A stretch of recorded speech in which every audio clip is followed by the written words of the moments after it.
broadcasting on the DVC to all points unknown. If you're within the sound of my voice, you're listening to Welcome Home Podcast on the DVC.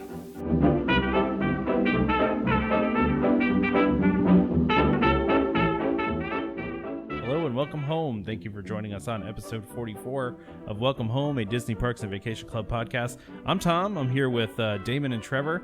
We've got a ton of stuff to talk about in today's episode. Lots of DVC news, some things about dues increases, some new concept art from Riviera's out. We've got the name of the River Country Resort, all sorts of stuff from Destination D as well. Lots and lots of news. But before we get into all that, we need to come clean. We need to tell you guys what happened, why we weren't on the air as we normally are.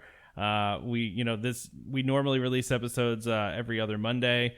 We had a little technical issue, which prevented that from happening.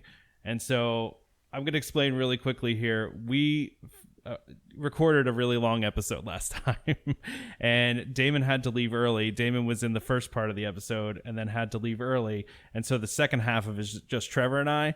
So if this doesn't match up with the other half of the episode, it's because these are two different recordings. But just think of it as one, right? Sure. Yeah. Think of it as like the good one where I'm in it, and then the other Oh, one. ouch.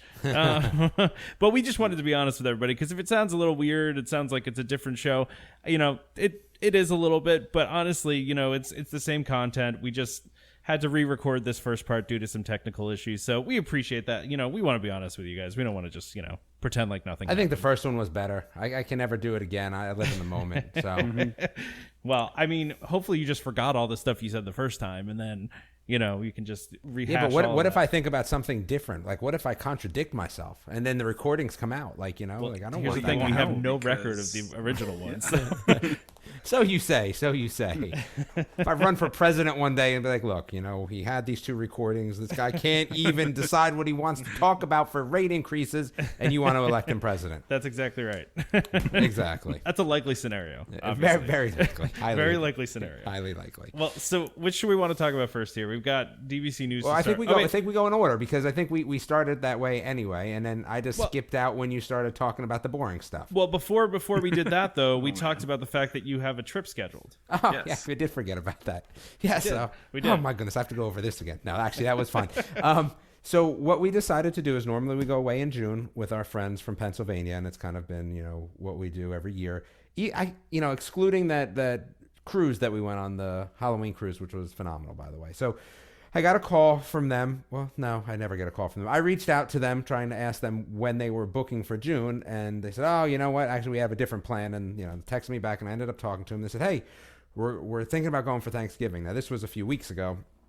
And I was like, oh, my goodness, that's a problem. Like, that's like 3 weeks from now. Like, I don't think I can pull that off. So, anyway, the long and short of it is that he said, no, I'm talking about next year. So I kind of said, okay, you know what? That actually is pretty interesting. It's good for me because this summer I'm trying to take a little bit of a break summer. But as I kind of told you guys, we have probably some extra hours we need to burn through. So two things are going to happen. So the first thing is that we'll be going next year for Thanksgiving, which will be great because I'm excited to see all the Christmas decorations. I've never done that before. And even though my wife has had that bad flu experience when she was younger, when she went there and she had to roam the parks by herself as like a 12-year-old or 13-year-old, because everyone her dad and her sister had the flu and no one could leave the hotel. But, she's gotten past that, I guess. And, she told me we were never going over the holidays, but we're going to go.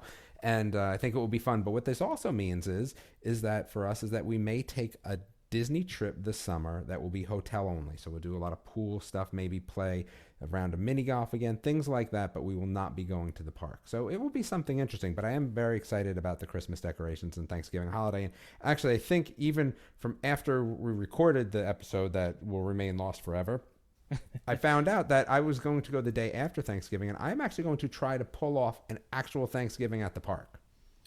Like, you mean Thanksgiving Day in the park? Thanksgiving Day in the park. I think I'm going to do it. Like turkey. I've seen the pictures. Yeah, I've seen the pictures, but I still think I'm going to do it. That's going to be interesting. Yeah, I have like personal space issues, so it should be real fun for me. Oh man, don't go to Magic Kingdom then. Oh, that's the only place to go. No, that's the worst place to go. Yeah, but like I think it's funny because while Magic Kingdom, slowly gets to be less and less enjoyable for us as the kids get a little bit older, like it's just kind of where they are in their life. For holidays, I don't think you can go anywhere else. Epcot has some good Christmas related stuff. So like they do like the Santas around the world on the World Showcase. So Oh, now that sounds interesting. yeah, so yeah, there is definitely stuff in the other parks. Okay, so hold on. We do Santas around the world. Like that could be like a mystique breaker for kids, right? Well, like because there's too many Santas. Is that? Well, and I'm sure that they're not all our Santa, Well, right? Like it's the different cultural Santas, right? So correct. It's not always Santa. It's like Father well, the Christmas, Three Kings for this and Italy, that, right? Yeah, I guess I could see that. As long as there's not like multiple Santas, and then like there's a problem. There's a kids are interesting like that. But that all being said, so that was our beginning last time. I think this one may have been a little bit better though.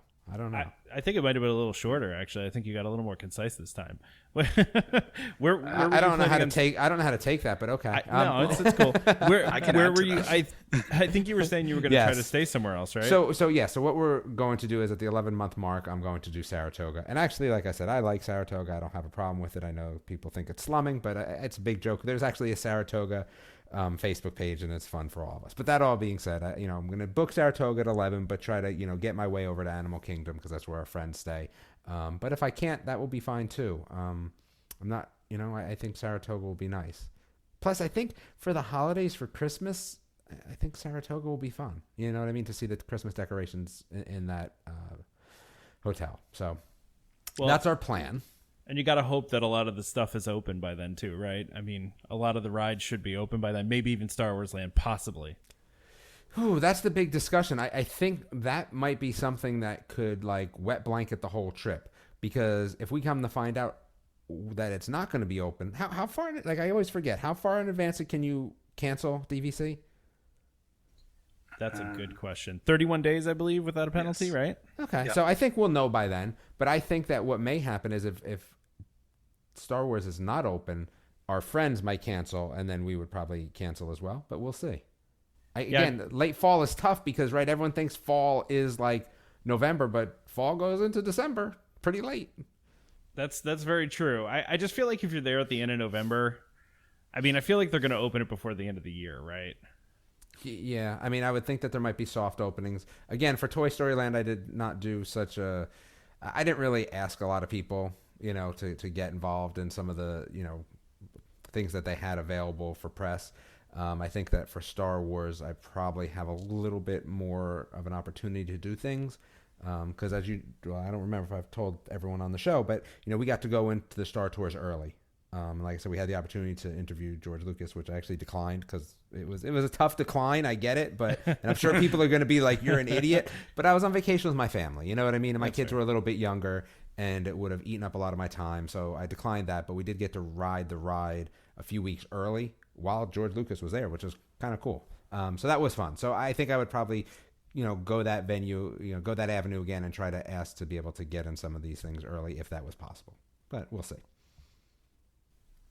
Well, sounds like you got a good trip plan. Yeah, it should be fun. By the way, it is 31 days or more, and then the points just go back into your contract. 30 days or less, 30 days to 1 day before check-in, the points go into a holding account. So, what does that mean? Basically, the holding account, you have to use those points within the use year. Like you can't. So you could cancel the day before and just go later in the year. Yeah, you could. Yeah. No, I thought that you had to use them within 60 days if they were in holding. It's I just pulled it up. All vacation points will be placed in a holding account in the use year in which the reservation falls. They'll expire at the end of the use year, at the end of your use year if not used. Yeah. Okay. So that's actually not so bad. I mean, I could pull out the day before and still. Anyway. Yeah, I guess depending how far out your use year is from that date, right? Yeah, exactly. It just depends. Yeah, it just depends on when your actual use year is. November. Your use year is November. I think so. So they would probably be a whole year. Expire. Well, it depends on what year points you're using. Well, it says in the year that you're using them. So Oh yeah. I guess I don't know how that works because I don't know if the use year starts at the beginning of the month or the end of the month. I guess It starts at the beginning, I believe. Oh, okay, so then I guess maybe you would have a whole year. Yeah. I guess you could have the whole year then, because if your use year is November, then you would have the whole year to use the ones that are in your holding. That's pretty cool. Yeah, we'll see. Like I said, I'd rather go see Star Wars though. Yeah, of course. Yeah, I mean, of course you want to see Star Wars. Yeah. Well, I think it will be interesting though, because if I'm going during Thanksgiving and Star Wars, man, that will be interesting. That will be interesting. It'll be packed. Something fun actually. So since we talked the previous time we tried to do this, my wife and I are actually talking about going in November as well, but we're going to be there. We're thinking we're going to be there actually like the week before Thanksgiving. How would you do us dirty like that and not cross over at all? Well, that is hurtful, man. So here's the problem is that, so kind of the same thing with you with space is that I cannot do like that level of crowds. Like if it's over a holiday and it's absolutely bonkers, I just can't do it. So we always plan our trips around holidays. So you're talking about leaving the 17th?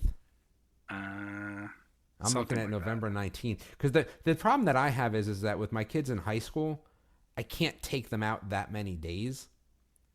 You know what I'm saying? Like that's my problem. So I can't like just say, hey, but what might be interesting is I probably can't take my oldest out, but man, I probably could take my other two out, drive down and let my wife fly down and drive back. That'd be interesting. You let me know when you plan that. That would be fun, because again, I'm going to go see Tom this weekend, which is nice, right? Because he lives 3.5 hours away, so that's easy. But if I have an opportunity to see you, Trevor, it's probably not going to come all that often. So I would really hate to miss you by 3 days. That would be kind of annoying. Yeah. I know, and like I said, we kind of started talking about it, and then when I looked at the dates, I realized that you had talked about going, and I was like, I can't adjust it to go over Thanksgiving, but like maybe you're right. Maybe there can be a day or two that we actually overlap. So yeah, that would be nice. Like I said, because I think what I could do is maybe if I took the trip with my middle son and my youngest daughter, and then actually, I have a good idea now, because I was talking about my parents coming with us, and yes, and there was some. Again, this goes out to a lot of people. So anyway, that all being said, maybe what I would do is I'd come down with my parents early with my other two kids, and my wife could fly down with my oldest for high school, meet them down there. So we'll see. Yeah, we'll talk about this some more. Like I said, we haven't solidified anything yet, but remember, I got to book mine though, like next month. Yeah, well, I'll do the same too, because it's the same thing, right? Okay, so try to shoot for the 18th or 19th. I can make that happen, I'm sure. Okay, I'll let you know dates. So we'll stay tuned. Welcome home. We might be having a yeah. We might be and then you guys can do a meet and greet at the Upcount Lounge. Yeah. Oh, wouldn't that be great? Oh my gosh, I'd give out some pins. They'd probably kick us out. They probably would. Just don't put your bare feet up on the couches. People don't like that. I think that's absolutely inappropriate as well. So I'm on board with not doing that. I'm on board with it too. Don't get me wrong. So but we have stuff to talk about, because so we have to talk about the sharp dues increases. Sharp. Yeah. I'm glad Tom used that word. They're sharp. They're so high that I can't even contain myself. I'm so angry. That whole like $8, right? Yeah, $6 to $8. Well, let me give it a quick rundown. So Animal Kingdom 10%. Bay Lake 8%, Beach Club almost 8%, Boardwalk almost 9.5%, Boulder Ridge 5.5%, Copper Creek 2.25%, Grand Californian 6.5%, Grand Floridian 4%, Hilton Head almost 11%, Old Key 7.5%, Polynesian 9%, Saratoga 9.5%, Vero Beach 11%. So that's the percentage increases that we're talking here. Yeah, and I pay $82 a month, so. 10% increase, even though it's not even 10%, so it's going to cost me $8. Yeah. It's there's not much to talk about. Like I said, I mean, it doesn't people really are mad, bother though. me that much. People are mad. I understand people are mad, and I get it, but I mean, you're talking over the course of a year, less than $100. I mean, unless you have 8 million points, and honestly, if you have 8 million points, are you really even concerned either? Yeah, right? I mean, you can afford it at that point, right? One would think. I mean, but it just anything under $100 for the year is irrelevant to me when I know how much it costs to go to Disney. Like so speaking of my parents coming down, I kind of priced out what they would have to pay, and I was like, yikes, like that's brutal. Like I'm glad I don't have to pay that. So, it's not a big deal for me. I mean, again, it's not even like it's not a big deal money wise. It's just the percentage is not that big of a deal when we're talking about dues increase. We're not talking about adding that onto your contract. Right, because you said that the Copper Creek contract increase for direct sales is going up from 182 to 188 by January. I mean, and that's nowhere near the same percentage. So yeah, that's the per point cost is going up if you buy direct from Disney. Yeah, so that's not a big deal either.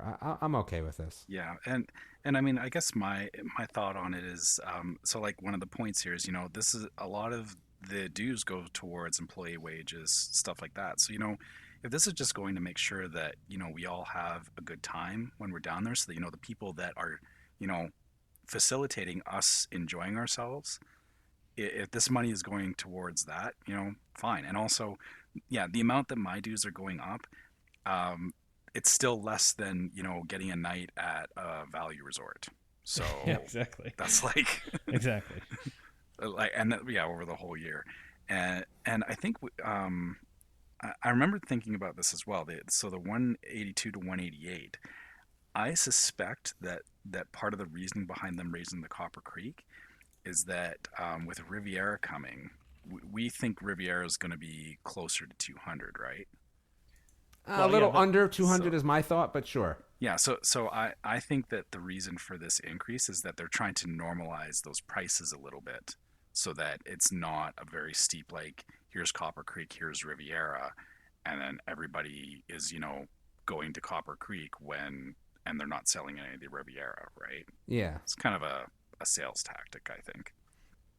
Well, yeah, I would agree. I don't think you're necessarily wrong about that. We talked about this whole, being under 200 from the psychological standpoint is a good thing, right? So yeah, like it's when you say $1.99 instead of $2, it's a psychological thing, right? Yeah. Yeah. And that's actually kind of brings us to our next thing is there was Disney has released new concept art and an opening season for Riviera. So the Riviera is I did talk a lot about this. Now I remember. Yeah, Riviera is scheduled to open fall of 2019. We got some new concept art, but still nothing of the rooms or inside the hotel, just outside still. But we'll post those on the Facebook post for this so you can check it out. But I don't know. It looks more interesting the more I look at it. And you were talking, I think, Damon, about the story behind it, that, that there was more context to it now.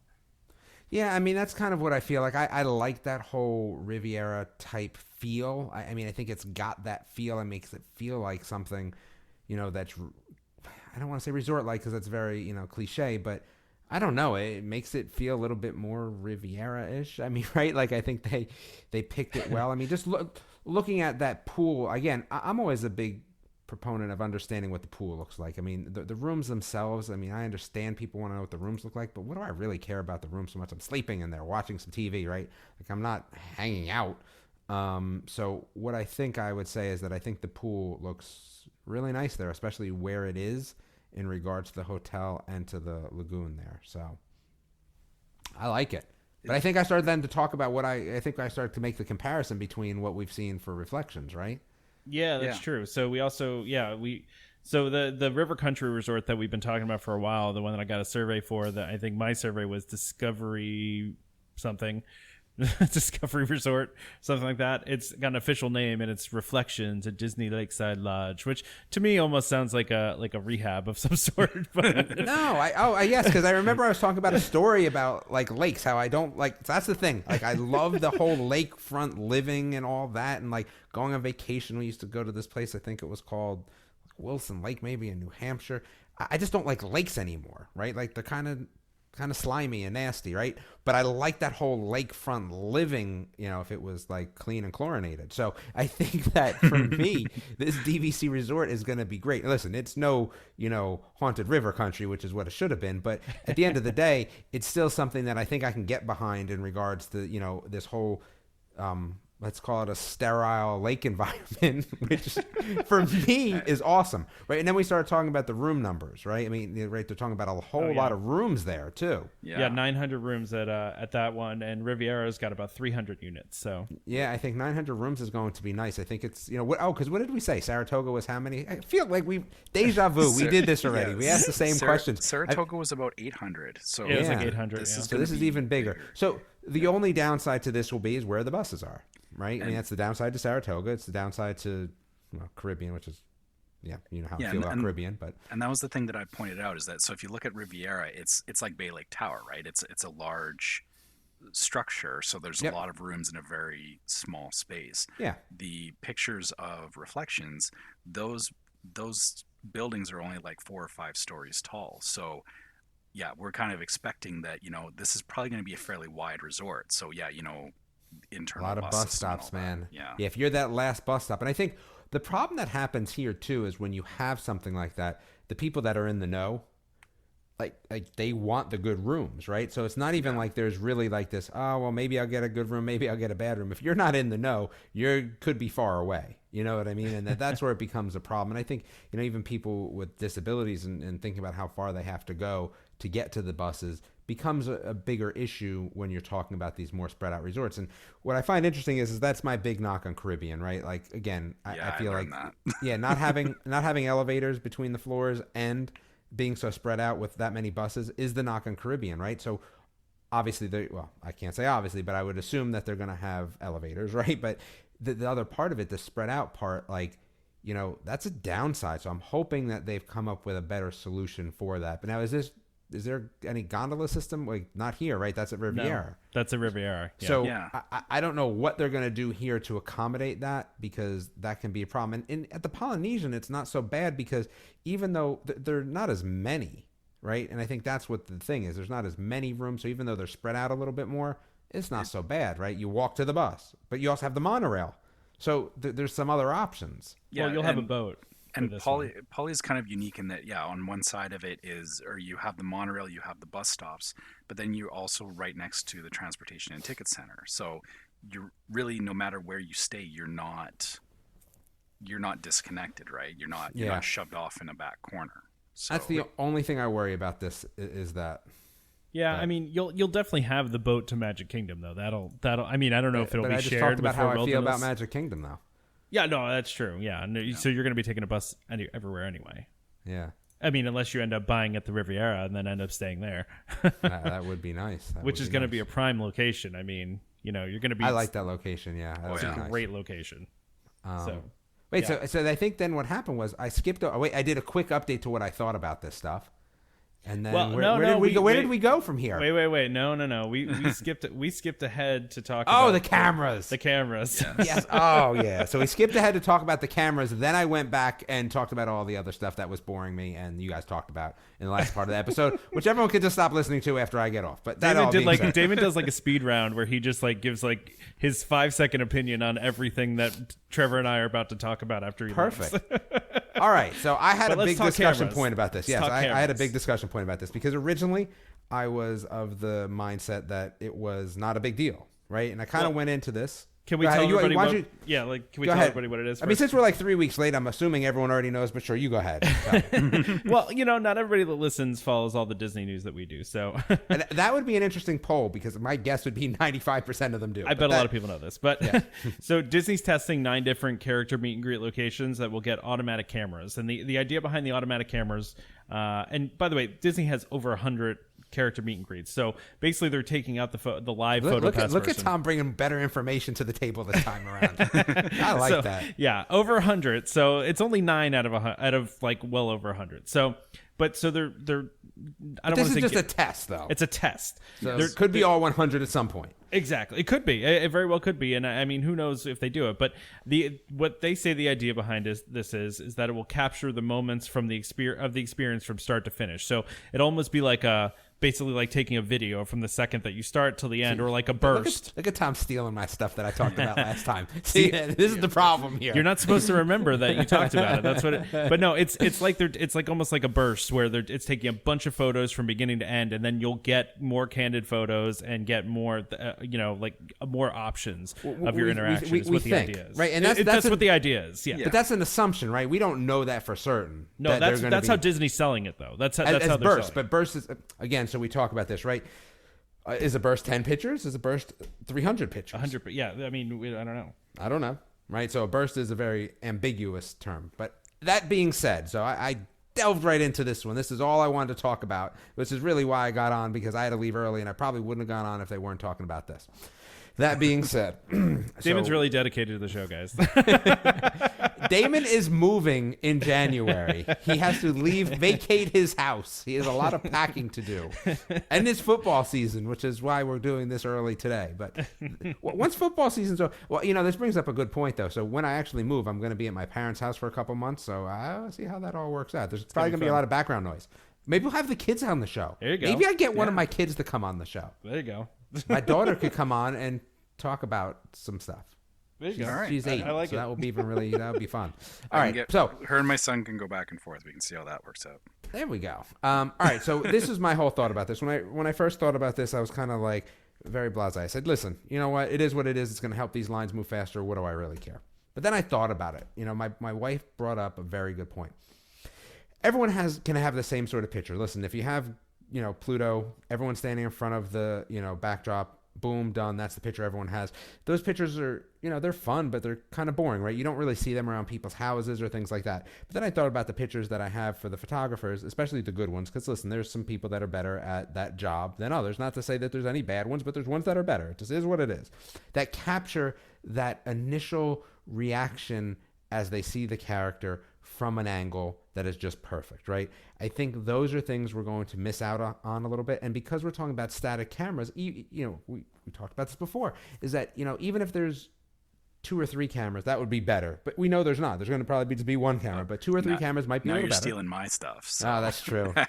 Me and Trevor talked about that. That's true. But what I said is that we're going to have a problem with, having the same picture over and over, because it's always going to be from one angle no matter what. And that's the thing that kind of I felt like, because as we said, if there's a video, right, at this point, 8K video exists, right? It wouldn't put past Disney to throw 8K video cameras out there. You could pick any picture you wanted at that point from any part of the interaction. Forget about even burst pictures. You'd have a video and just pick it out from there. I think they may actually put an algorithm around it too, so that, they're going to pick X amount of pictures regardless for you.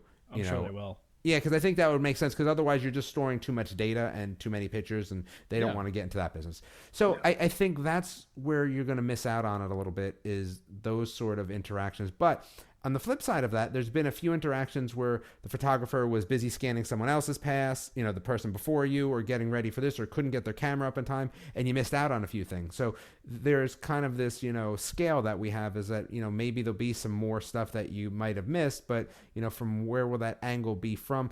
I worry about having the same picture, because like I said, when you go to people's houses, that's not the picture you would see if they printed one and put it up. Maybe that's the one they share on Facebook, but they all kind of blend together in that, big sameness. I think that having the different angles, which is, again, what Trevor was talking about, makes it a little bit better. And I think, what happens, how does it discern between families, right? Like, I'm sure they'll try to do it with an AI algorithm, but what if they don't, right? I mean, every once in a while you get pictures from other people's families. Like, hopefully, we won't have problems like that. So Trevor, I leave it open to you about multiple cameras. Yeah, and actually, so in thinking about this, when you talk about, the favorite pictures, I think my favorite picture is the first time my wife met Chewbacca. We've got this picture of her and Chewie hugging, and it was clearly, the PhotoPass photographer, got off to one side, and he got this picture where you can still see my wife's face, and you can see the look on her face, but they're in a hug.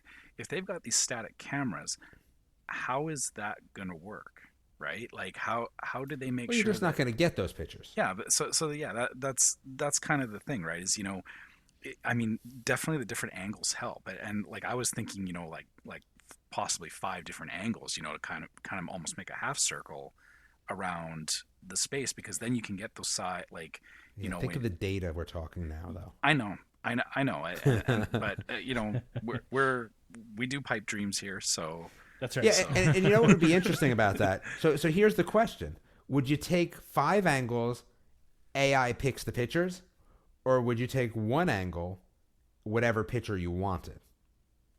yeah. That's a good question. That's the real question. And do I think they're going to do 5 cameras? No. Do I think they're going to do 2 cameras? No. I think they're going to do 1 camera. And listen, if it helps move the line, there is a benefit to that, right? Because I think I talked about that last time too. What we have in line is we have a lot of kids that get upset because the wait is long, because they're waiting to see their character and because they can't, right? Because it takes too long or this, that, and other thing. If it moves the line along, those kids are not necessarily going to be the ones. I think, as parents, we're a little bit more selfish about the memories that, like, our kids are young and, we want to preserve them for ourselves. But in theory, the child meeting the character is probably the most important part, and the picture secondary, right? So if we have one picture that exists for them to say, oh yeah, I did meet, Pluto or whatever the case may be, maybe that's enough. Maybe we're just being a little bit selfish from a parental standpoint. That's interesting. I mean, it's definitely possible. I am not opposed to this. Go ahead. Sorry. Well, see, but the thing is, you're the person that should be the most opposed to this because you have the youngest daughter. That's true. So We've another got all question the now. pictures already. Yeah. Yeah, That's true. we do. So here's the other question though, right? So what number? Like, so if you were to say you're only going to get 1 camera and a static picture, how much faster does the line need to be to make it worthwhile? Twice as fast? 3 times as fast? That's a good question. I guess my thing is the reason I'm not against it, right? And it's only I'm only not against it because it hasn't happened yet and we haven't seen what it looks like yet, right? So it could be great. Right, it could be awesome. What if it's like an NFL camera? Yeah, I mean, that what if floats on the ceiling? I mean, that would be pretty cool. Oh, that would be awesome. I mean, I know they did a little test of this before, but when they do tests of these things, they make them better as they go along. Every iteration gets better. You don't do a test and then just change nothing. I mean, so they did do a test of this before, and so a lot of people expressed that they didn't like it, but I'm assuming they improved on that. And so in my mind, I'm thinking, okay, let's see how this works out, right? Let's see how it goes. It's a test. I want to see what the pictures look like. I like the idea of capturing the entire experience from the very moment you walk in to the end of it. Because, when I take pictures of my 7-month-old, I take them 100 at a time. but you're hoping that's the case. We don't know if that's the case. We don't. No, we don't. But that's what Disney's saying, is that they'll capture the beginning to the end, and it'll, you'll get to pick from more pictures. That's, I guess, the idea behind it, right? But Are they I don't going to know. do optical zooms? Are we going to get all of the same? That's a good like, question. Depth of with field, those good too? camera. Yeah, they're Well, because always we're talking adjusting about it, now we can start to get a little photograph nerdy here, and we talking what aperture are we talking? We talking aperture 11 across the board? You know what I mean? What are we talking? I don't know what that means. Oh, gosh, man, Tom, you have kids. You should know these things by now. Well, I also have a degree Anyway, in that podcasting. that blurry background Yeah. sort of feel. So that's changed the with focal length. Yeah. Yeah. So again, that's like I said, if we're all at the same, are we talking digital zooms? Or are we talking, optical zooms or no zooms? Or it's going to be interesting, but I think there's a lot that needs to happen to make it, really work for me. And I just don't think they're going to go to that level. Yeah, Well- I don't know. Well, I think we'll just have to see. I want to see how it turns out. And, I know a lot of people are concerned too. It's like, oh, all these PhotoPass people are losing their jobs. It's like, no, they're not. They're still going to need somebody there. Yeah. Oh, yeah. They're still going to need somebody there, but I feel like everybody thinks when an attraction closes down that all those people get fired. And it's like, no, they need them elsewhere. They just go elsewhere. There's, nobody's getting laid off because of this yet. I mean, it could happen someday, but Well, right. With the amount What? of stuff that's opening up, I know. I'm sure there will be new locations, new Yep. stuff for these people to do anyway, right? Exactly. So nobody's losing their job over this as of now. So I wouldn't worry about that. But I am interested to see how it goes. I think, it always goes this way with Disney fans, where it's, we see the news and we're like, we don't like change, and freak out and, extrapolate this to being the worst thing ever. when, you know, we don't know what it's going to look like. It could be great. It might be terrible. I don't know. So I'm interested to see, basically, is what I want to see how it goes.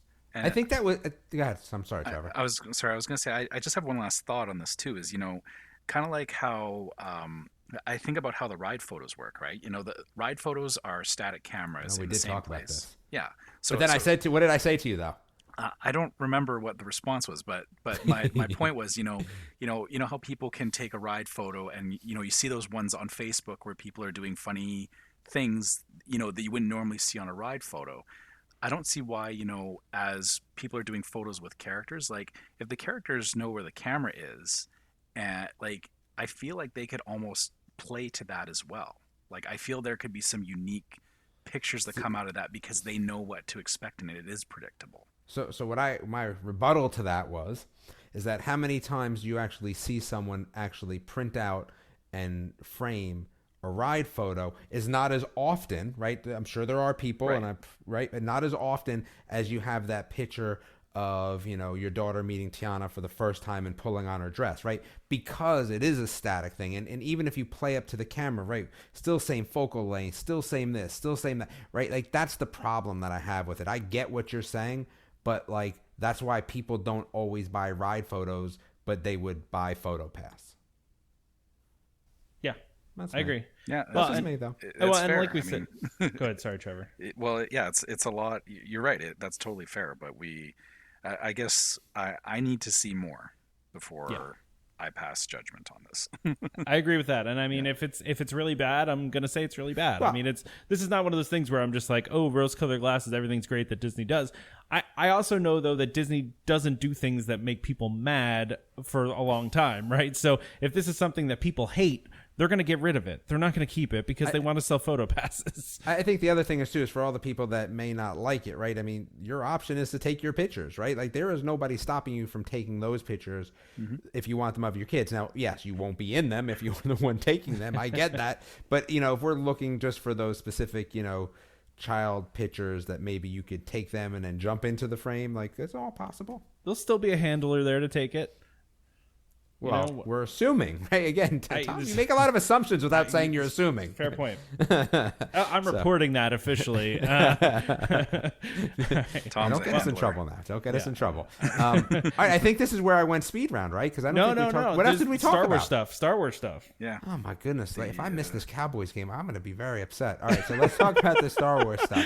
Yeah. So Star Wars Land and the hotel. Right? Yeah, the hotel. No, I didn't talk about Star Wars Land. I no, we talked about the hotel. We talked about the hotel. Yeah, we talked about the hotel because we started talking about the money. Because I said there have been rumors about how much it's going to cost per person per day. So right? Well, these are straight up rumors. Yeah. So we got a couple fact. We got a couple things here. So first of all, Disney Skyliner, Mickey's Runaway Railway going to open. Well, I get to talk about that after. 2019. We did talk about it in more detail later, but yeah. So I get my little point about it, but I have to do it all at once. Okay. I don't do let's talk Star Wars then. Let's talk Star Wars. Okay. But all we talked about Star Wars was the hotel and how I'm trying my hardest to go with my wife at $1,000 a night for a 3-night minimum. Well, you're also, though, remember we talked a little bit more about the rides though too.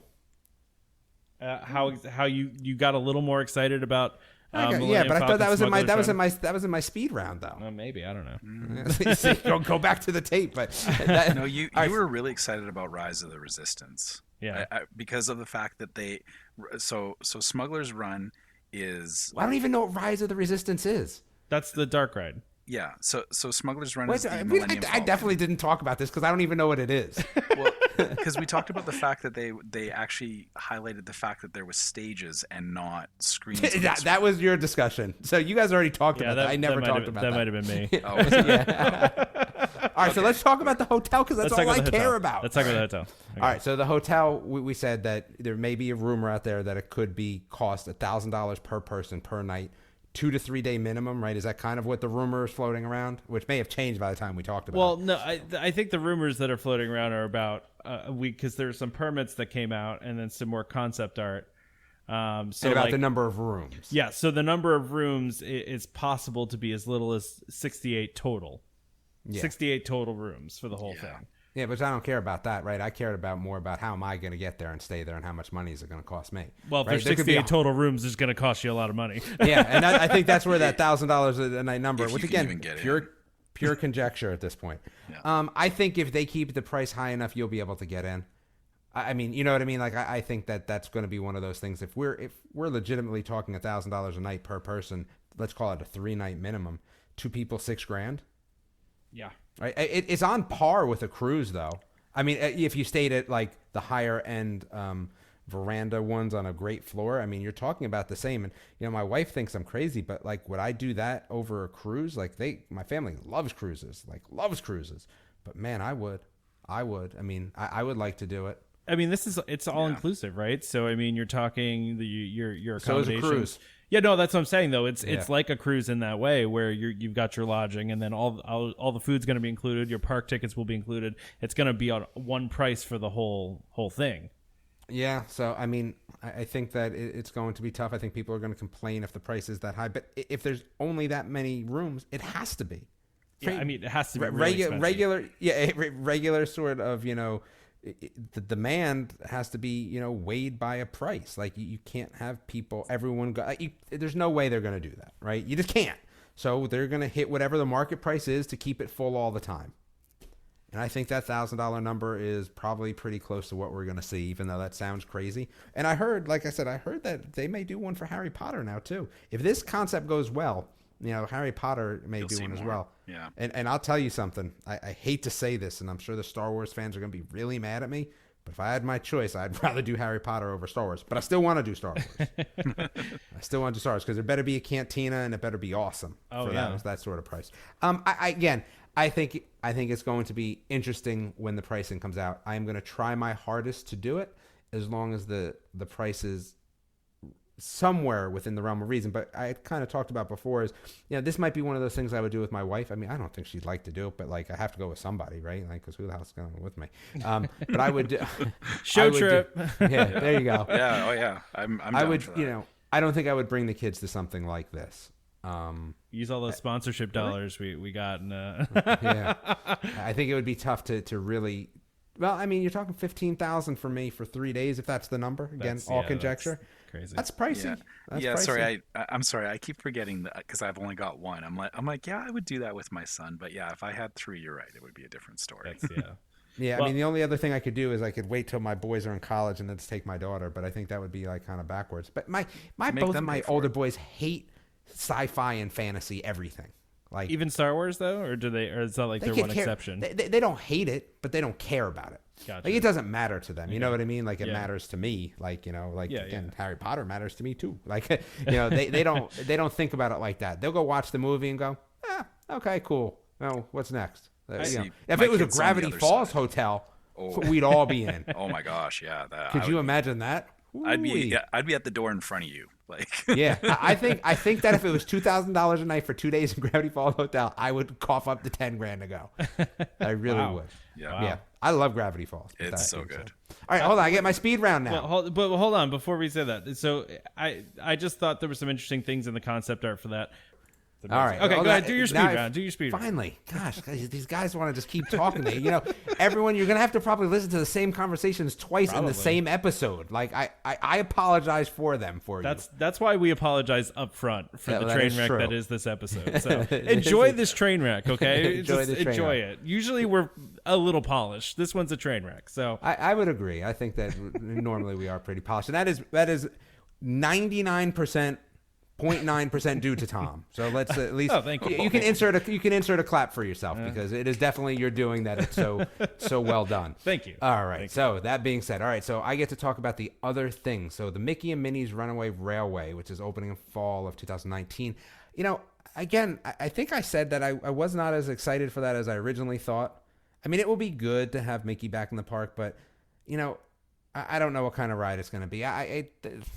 If I'm there, great. It's going to open at the same time that Star Wars opens. I find that crazy, but okay, awesome, right? Like, I'm betting a little bit before.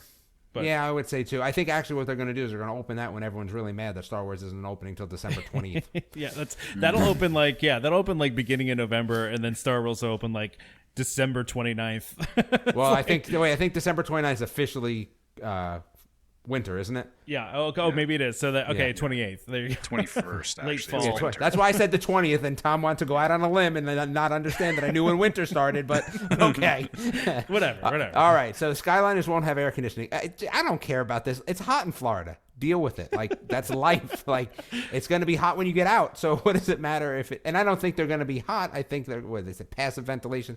They'll be fine. They'll be fine. It'll be like having a fan blow in your face. Yep. New rides at Star Wars Land. So, again, I don't know what Rise of the Resistance even was, so I know I didn't talk about that. But now that, Trevor talked about it in a dark ride, I don't know how I feel about it because I know nothing. So I talked about Smuggler's Run, though. And what I said is that I thought it looked really cool. I was more impressed than I was when I saw the original video. I thought the flipping of the stuff was going to be stupid, but seeing a video of it kind of more in action, I was actually pretty impressed with it and kind of excited to go on that ride. The problem I'm going to have is, am I going to want to go on it more than twice? I don't know. We'll see. But Rise of the Resistance, they talk about later in the episode. They didn't include me in that, so that's fine. All right, Wonderful World of Animation. I swear we did, but well, we're gonna find out because if it's in the second part of the episode, I mean, listen. Here's the other thing, everybody. I'm gonna be upfront with you. I do normally.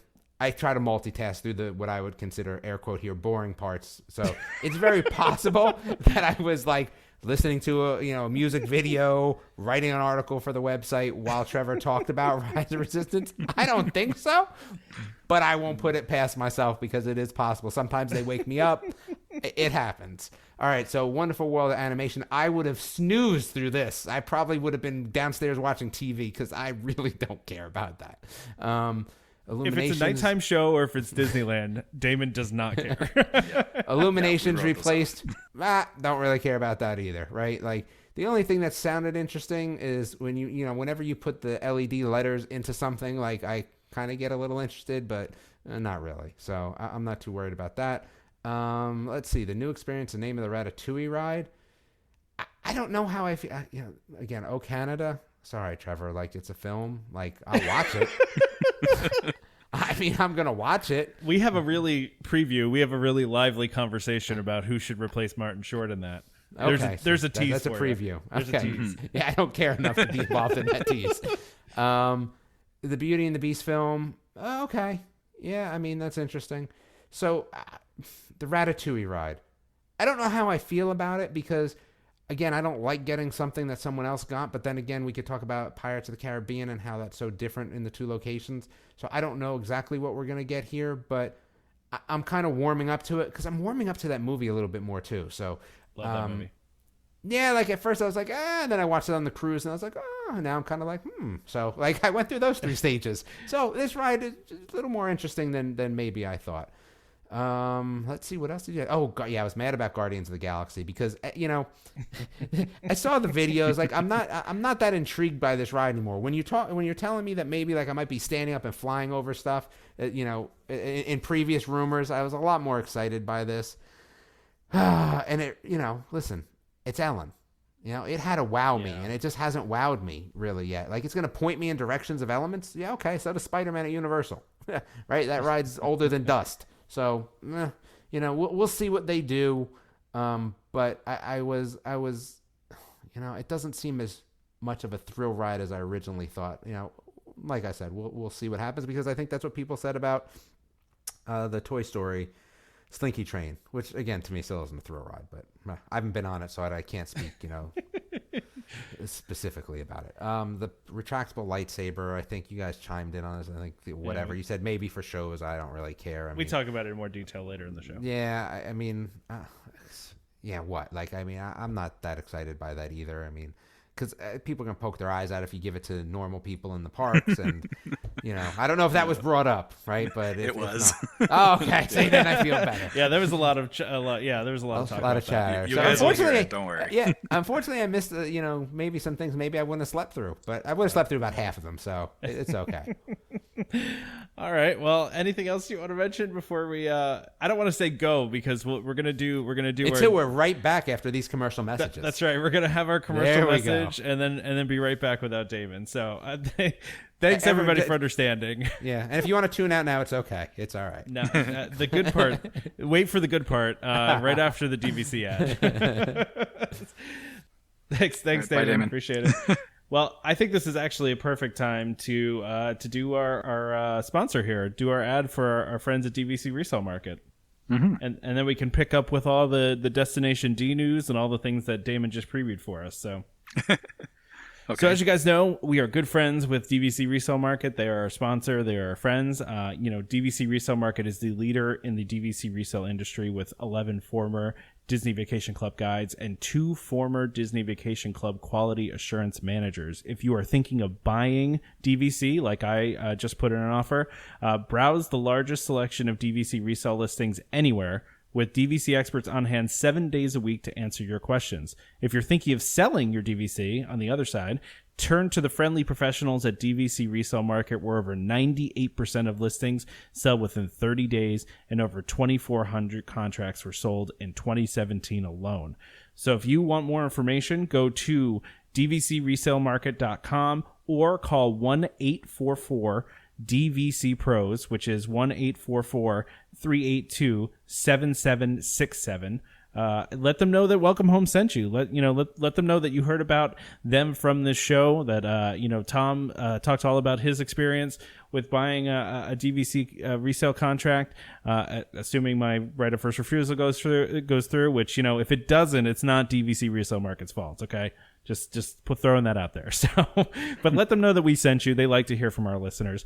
Again, that's dvcresalemarket.com or 1-844-DVC Pros. Please go and check them out. Support the people that support this show. Like I said, they are great. They're the best ones to work with out there. I can't say enough about how great those folks are over there. So please check them out. And if you do have an experience with them, let us know. We'd love to hear about it too. And I had to really talk myself out of putting an offer in on a contract last week myself, because their app is really good. Like it's great for searching for what you want, and so I was looking for terrible for it could be bad, could be good, but I was searching for what I wanted for like my use year and everything, and I had one come across, and I was like, I can't do it right now. Like I'm hoping that it'll be around in a couple of months, because just timing of real life things. But sure. It's definitely it's a good and a bad place, I guess, depending on if you're in the market for points or not. I do have to say we did have a couple listeners reach out about having 2 different membership numbers. And it does seem like it's a little more challenging than I thought it would be. So I'm almost in a small way hoping that Disney exercises their right of first refusal, and then I can wait. What's that? Reset and try again. Yeah, reset and do the same use year, because it does seem, from what I've read, it seems like you can only do 1 point transfer per contract. So. You could do that one time only, and then if you don't use the points from there, you lose them, and all sorts of rules around it. So it seems like it might be a little bit easier to do the same use year, and maybe I just got a little bit of an itchy trigger finger there. So, but I don't know. We'll see. I'm not hoping not to get it, but I am hopeful that it comes through, or maybe not come through. But I don't know. At the same time, I want that contract, but at the same time, it might be easier if it doesn't come through. So we'll have to see what happens. But like you said, it could be great, it could be bad, because because it gives you alerts. It tells you when there's contracts available, and you're just like, oh man. And I haven't turned my alerts off yet, so I'm still getting them, and I'm like, I don't know. It's actually, I guess, for those of us out there that you look for those little, I call them Disney hits, little bit of excitement in your days. You leave the app on with a very specific search, and then when it pops up, you get that little bit of excitement, which is fun. But just don't end up buying up a whole bunch of contracts that you can't manage. Yep, like when I was just randomly, I don't even know what I was watching. I think I was watching football on Thanksgiving, and then all of a sudden the Lion King trailer comes out, and I'm like, whoa, this made my day. Yep. So there's that. But we don't usually talk movies here. We talk parks, right? So well, we try to blend the two. So that's true. It looked great. Yeah. But anyway, so as Damon talked about before, Destination D happened, recently here. We're a little bit behind on this news because, of course, it happened right after our last episode. But lots and lots of news came out at Destination D, and we're going to talk about all that news. Damon kind of previewed a little bit here, and I've put both these things together because basically they've announced that the Disney Skyliner and Mickey and Minnie's Runaway Railway, that is a tongue twister. It's hard, are both set to open in fall of 2019.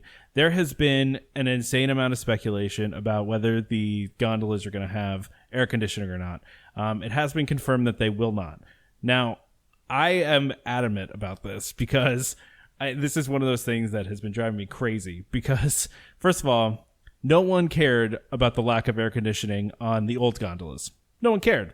And I know those were open, but this is also pretty open. It's gonna have a pretty well designed ventilation system. The front windows and the back windows almost completely open, and also there's ventilation coming in from the bottom.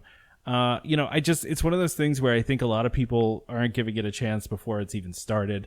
I guarantee you that Disney has thought this through very thoroughly, and that this is not going to be where you're sitting in stifling heat because there's no air conditioning on the system. So I don't know. It's one of those things that's been driving me nuts seeing people complain about on Facebook. And I guess, so I was kind of mulling this around in my head too, because same thing as I saw a lot of people getting upset about it.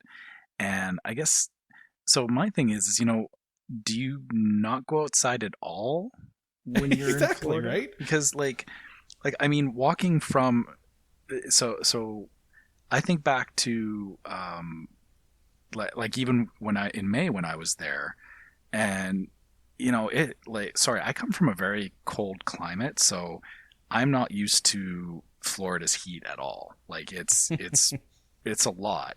And, even walking from the ferry, where you get off the ferry, to inside of Magic Kingdom, I noticed by then, I was like, oh my gosh, it's so hot out here. But it didn't stop me from doing what I wanted to do.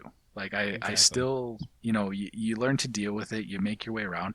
And I know people are like, oh, it's these little sweaty boxes. But I guess, okay, but you're outside and people are sweating and hot and everything, and the people that would be in this box with you, I assume, are people that you're traveling with. So exactly. I mean, that's the thing. These are small enough, and there's enough of them that you're probably not going to be seated with other parties. Even if it's just two of you, you're probably going to have your own gondola. Yeah. And I guess I think about I would rather be in a small space with just my private party.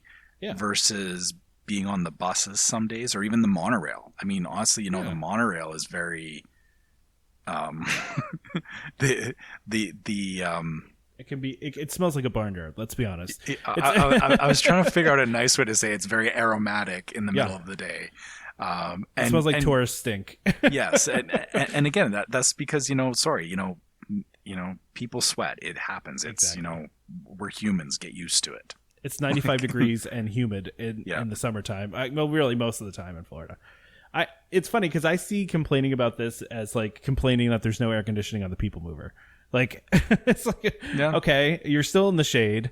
And I think also people don't have a consent. Everyone in their head, and I know I just compare it to the old Skyride system, which this is totally different, completely different. But the big thing about this is I don't think people understand what this is going to look like. And I think that's where people are getting messed up, where they're having a hard time, because these things are going to move pretty fast. Yeah. They're going to be moving fast. Yeah. It's not like a slow crawl. Yeah. This isn't, so for us in Calgary, Alberta, we have an event called the Calgary Stampede every year. And at the Stampede grounds, they have a gondola that goes over the entire Stampede grounds. But the whole ride takes 20 minutes. It's very slow. Exactly. It's not meant to be a very quick, whipping you across to the other side of the park. It's, a slow sightseeing thing. That's not what this is. Nope. It's not there for you to, sit and watch. You're going to have some great scenery going between the different resorts and to the parks and everything. But it's a mode of transportation. It's meant to go fast. And exactly. people seem to forget that. And with the moving fast, you have a lot of, I think of it like when you're on Big Thunder Mountain, you don't notice that, it's hot outside because you have the wind blowing in your face. This is going to be the same kind of concept. You're going to be in the shade. The vents are huge on these things, and you're going to be moving so quickly that air is going to be moving in quickly. It's not like you're going to be sitting in sweltering heat. I just think people need to see it first before they judge, and then if you get in it and you're like, oh, this is way too hot, then sure, then you can complain about that and then don't use it. But until then, just let it happen. But like anything else, I know people say, going out in, June, July, August is so, like, going anywhere is just crazy uncomfortably hot. So you may just have to accept that. I agree. Yeah. I am very hopeful, by the way, that these are both going to be open when I'm there in early October. We'll see, but I'm hopeful that, because the gondolas I think should be open very early fall. I don't know about Mickey and Minnie's, and they really didn't give. He basically said, Bob Chapek said about a year from now. So that could mean sooner than a year, or could mean later than a year. So I take that with a grain of salt. Who knows what that's going to be? We don't have official opening dates, and I'm just hopeful that those things start to open. Yeah, and actually, I should mention we're actually even entertaining a trip next year around this time as well, but. Oh, nice. It's not solidified either. Like we don't know yet if we're going to do it or not. But yeah, right. It's I don't know if I could ever actually go over Thanksgiving though. That just seems a little too busy to me. So yeah. Anyway, so that's a little piece of news. I think the bigger news is the Star Wars stuff that Damon kind of touched on. So just a couple things here. The two names of the rides have been revealed, and it's Millennium Falcon Smuggler's Run and Star Wars Rise of the Resistance. And they release videos for these two things. If you have not watched the videos for these things, go to your computers right now or your phone, go on YouTube and look this up, because these videos look amazing. Yeah. I mean, if you're not excited about Star Wars Land and you watch those videos and still aren't excited, I don't know what to do with you.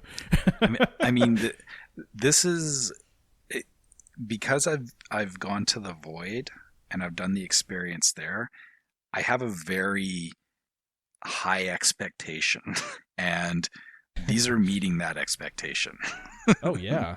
So. Well, even in the Rise of the Resistance one, they show like a little clip of, and I don't know how they're going to do this, but they show like a clip of people, like walking around on the bridge of a destroyer or something, and there's actual physical people, but Disney came out and said that like that's an actual set in the ride. It's not screens. It's like a real set. But I mean, I don't know if they're going to have live people there. I don't know if they're going to have animatronic. Like, I don't know how that's going to work. Yeah. I mean, I guess kind of like the Great Movie Ride. Do you think they'll? Yeah. Do you think like Star Wars, the Great Movie Ride? Like, how great would it be if they had live actors in this ride? I think that would be really cool.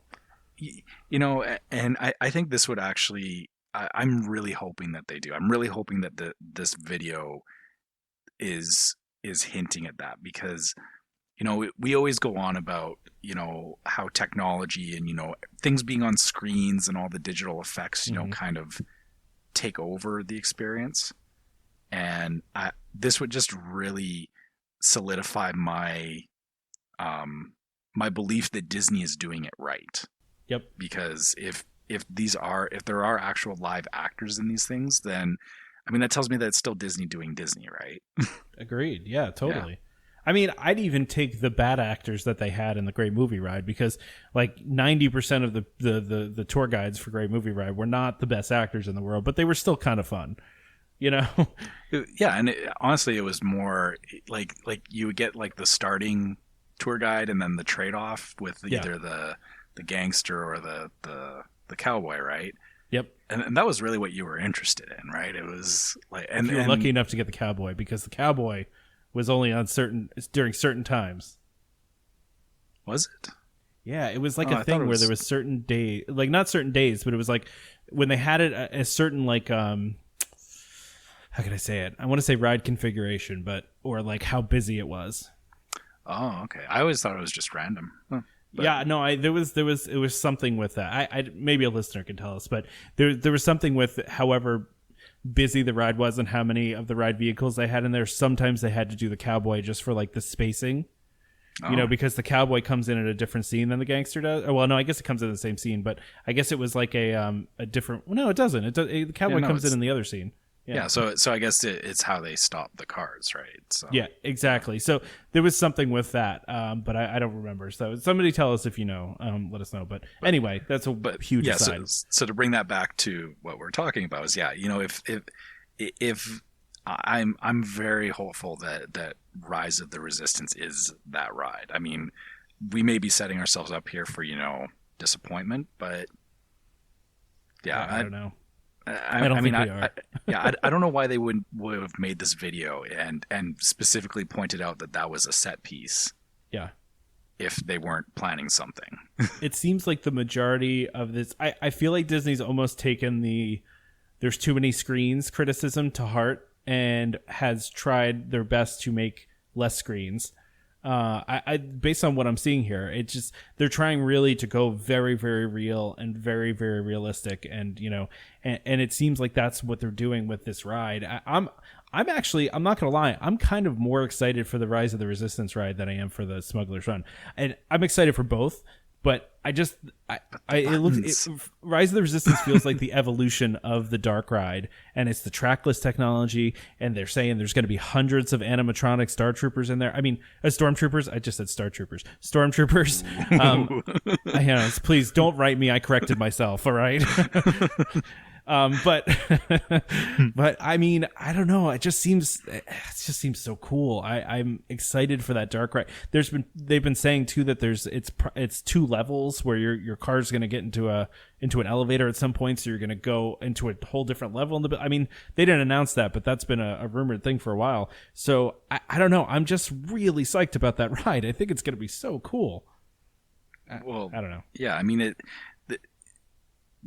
the end of the day, like you said, you know, this comes down to if this is immersive enough. And like I said, I've seen it with the VR that I didn't think VR could be as immersive as what they did at the Void, and they did it. Like it was beyond any normal VR experience that I've seen. Just the amount of the stuff that they let you do, even though it doesn't seem like a lot, but you know, just being able to literally push a button or being able to interact with things, those are that's a big thing.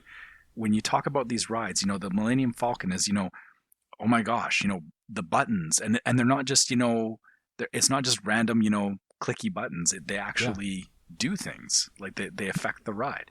And then same thing on Rise of the Resistance is, you know, the immersiveness of it, I think, is what's really getting us excited about it. And I hope that, you know, for our listeners that you know, if Disney does this right, we need to make sure that we let them know that, because that's what's going to pave everything going forward. All of the experiences that we want, because it's not just rides. You're not just talking about rides at this point, right? No. You're talking about these experiences, right? That's what they want. They want it to be, you know, you go in and you feel like you're sitting in the middle of a fight between the Resistance and the New Order. They want you to feel that you're standing in the middle of the movie, and I really hope that these rides do convey that. So yeah, no, I totally agree. I noticed one thing they highlighted in the Millennium Falcon ride was the person sitting in one of the seats pulling back like the accelerator like lever type of thing. Mm-hmm. And it's just like, just seeing that is just the feeling of doing that and feeling like you're actually there just feels so cool. I mean, it's just pulling that back. You know what I mean? I would almost have to buy a leather jacket just to do some cosplay. Or the leather vest. Yeah, I would need the vest and the shirt just to get that feeling right. Okay, well, I'll tell you what. You do that, and I'll show up as full Chewie. All and right. Then we'll just yeah. But okay, there we go. There's our group trip. Show trip. A show trip. Yeah, we'll go in full Star Wars cosplay. I'm not quite tall enough for Chewie, but I'll just be a short Chewie. I'll be, his brother or something. And since Damon's not here, we'll make him go in as Rey, and there's no discussion. We should make him go in as like, oh gosh. Yeah, you're gonna be Damon. You're BB-8. Anyway, so let's continue on let's continue on this topic of immersion because of the hotel, right? So I guess there was some permits that were released, or so there was a couple of things. Somebody found some permits. Let's give WDWNT credit for showing this. Yeah, sorry. Yeah, that's correct. So there's two things. One, there was the concept art was released for the hotel at Destination D, but then also the permits for the hotel layout seem to have popped up. I don't know how that happens, but I mean, I guess they're public information, so you can find them, right? Yeah. So, but I mean, these two things combined. So the hotel looks like it has, like, getting into the hotel looks really interesting. Like they've got this elevator type thing that makes it look like they're really trying to give that feeling of you leaving Earth and going and docking onto a spaceship, right? Or onto a luxury space liner. Yeah. What I found interesting, the picture of like where your car pulls in. They didn't show this, but it kind of looks like they hide the rest of the hotel with trees or whatever. And so like when you're pulling in, it like seems like you're coming into like a spaceport or something, kind of what you're saying. It reminds me of like Star Tours, how Star Tours is supposed to be like on Endor or something, like on like in the forest, and there's just like a small base there or something. Yeah, you're right. That the drop off zone gives that feeling of that in the concept art. Yeah, and I there was a couple things that I thought were interesting. Like I thought it was interesting that you go through security before you go into the hotel. So like you won't go through any park security, which makes total sense because if you're going full immersion, that takes you right out of it, right? Yeah. I mean, if you're going to go through security to get into the park, after you leave your hotel, like I love the idea that they're going to do security before you get to the hotel, and that way you don't have to do it again, because you're going to be either in this building or in Galaxy's Edge the whole time that you're there. So I like that. I thought it was really interesting. The permits kind of show that we talked about this earlier, that there's possibly only going to be 68 rooms total for this, which means it's going to be insanely expensive. Yeah, or the booking for this will be even worse than DVC. Yeah.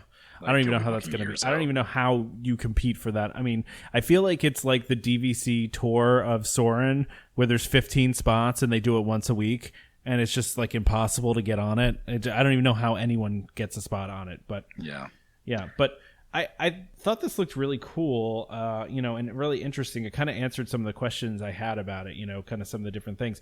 It was also revealed that it looks like you're going to be taking a shuttle of some sort over there, but I guess it's still going to be a shuttle that's they say shuttle, but it could still be like a trackless type of thing. It could still be like a people mover type of thing. Ooh, I know. What? It's going to be like the Hogwarts train in Universal. Oh, where you're like seeing things on like the windows, or Yeah, you get into a vehicle and it does the transport, and then you get out, and it's like a starport in Galaxy's Edge. So, and that actually maybe like the sides will have like you go into light speed, so it looks like you're going fast even though you're not. Yeah, and it's just a transport that just takes you over to the actual park. Now, that also kind of answers the question that I was thinking as well, is that, so if you go through security, and so you're effectively staying inside of the park, that's fine for you. How do they stop people that aren't staying at the hotel from getting back into the Star Wars hotel, right? Because it's a good question. That's what I was wondering, is how are they keeping them separate? But I guess if they do have a ride, like a vehicle there for transporting back and forth, I can bet you that you would have some magic bands. Yeah, it would be magic band access only. So then that way you can't have the general public just wandering in there, right? I would think so. I would also think that they're not going to have typical magic bands. They're going to have something that feels like in the universe, right? They're going to have a special. It's going to be a magic band, but it's going to look like something that's out of Star Wars. Like, I don't even know what it would be. but something that would look like that, because again, it's going to take you out of the immersion if you're wearing a band that's pink that has a Mickey Mouse on it. Like that takes you completely out of it, right? Well, but I mean, to be fair, some people may want to do that. They may want to just use their regular magic bands, but I'm sure they will offer their flavor of magic band for the Star Wars experience. I can't see them not doing that. Yeah, that's true. I'm just looking too. Some of these pictures that they put out are not very new, but if you look at like the if you look at the permit, like kind of what the breakdown is and how the Star Wars hotel's kind of broken out, it's really interesting because there's like a dining area. So I'm assuming you're doing all your dining either in this hotel or you're doing it in the park, because I'm assuming it's going to take part of the experience is going to be you eating at the cool restaurants that they're building there. That'd be my assumption, right? But yeah, it just looks really. Also, they're going to have larger rooms, so it's not just going to be like small rooms. They're going to have first class rooms that are bigger, so that's cool. But go ahead, yeah, well, I was going to say that's great, but I probably won't be able to afford the standard ones. I don't be either. Who is going to afford them? Yeah, I mean, it's going to be crazy. So yeah, I mean, go ahead. Sorry. I was just gonna say, I feel as though like looking at the plans for this is, it feels as though I hope that with the theming and everything, if you're there for a couple of days, I almost wouldn't want to be spending a lot of time in Galaxy's Edge. Yeah. Because I know that they have the feature there of, you can transport to Galaxy's Edge and back and all that, and that's great. But I mean, I would almost I would hope that this is set up in such a way that, there's stuff going, because they said there's supposed to be things going on in the hotel, like events and like. Yeah. It's not just like you sleeping in the hotel and you eating in the hotel. Yeah. There's other activities that are happening. Yeah. I would hope that this, that, hanging out in the dining room turns out to be, and all the, like you spend your whole afternoon doing it kind of thing. No, I mean, that's kind of how I see it. I mean, I think it's going to be one of those things where if you're doing this and you decide like in the middle of your trip, you're like, I really want to go on Toy Story Midway Mania. They'll be like, no, you can't do that. Like you're here. And this is like, it's going to be very scheduled out. I feel like it's going to be hour to hour. Like here's what you're doing. That's just, I feel like the only way that it can work if you're going to do the full immersion thing. Right. Yeah.